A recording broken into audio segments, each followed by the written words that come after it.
Hello everyone, welcome back to my another YouTube video. So today I'll be starting with chapter 1 of business studies, that is nature and significance of management. So we will first try to understand what is the meaning of management, and then slowly we will take up all the parts of management. Management का मतलब होता है दूसरों से काम निकलवाना, दूसरों से काम करवाना, getting things done from others. So if we talk about the definition of management, it is getting things done from others. हम काम क्यों करा रहे हैं?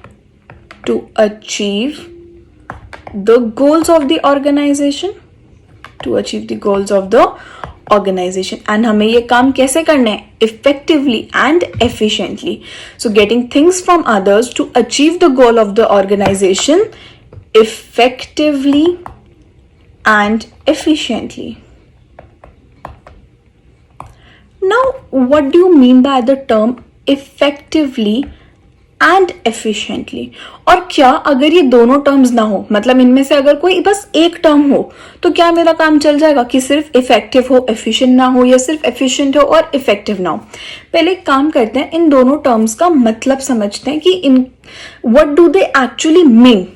सो इफेक्टिवली का मतलब होता है काम को टाइम पर खत्म करना, लेकिन एफिशिएंटली का मतलब होता है that we need to do our work with optimum utilisation of resources. With optimum utilisation of resources. एक एग्जाम्पल से समझते हैं. मान लेते हैं कि एक फैक्ट्री का मैनेजर है.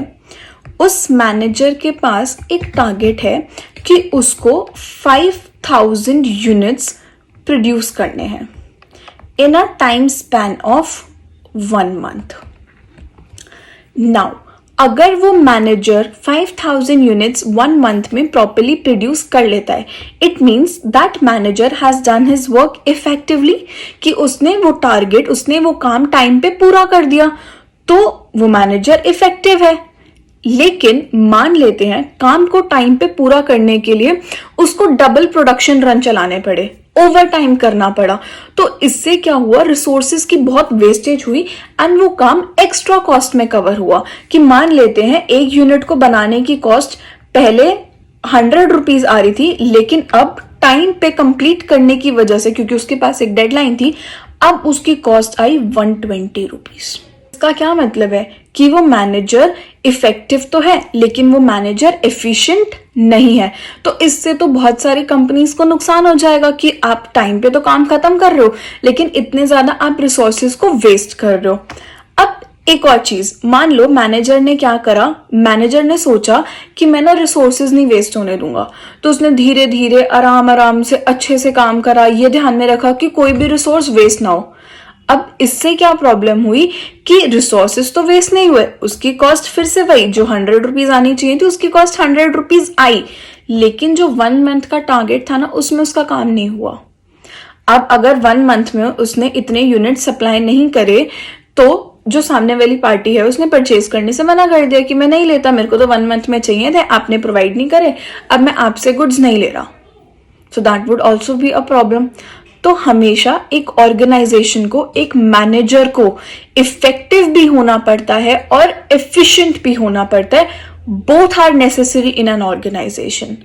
सो management means getting things done from others to achieve the goals of the organization in an effective and efficient manner. Still, if you have any doubt in the topic of management, effectiveness and efficiency, do let me know in the comment box below.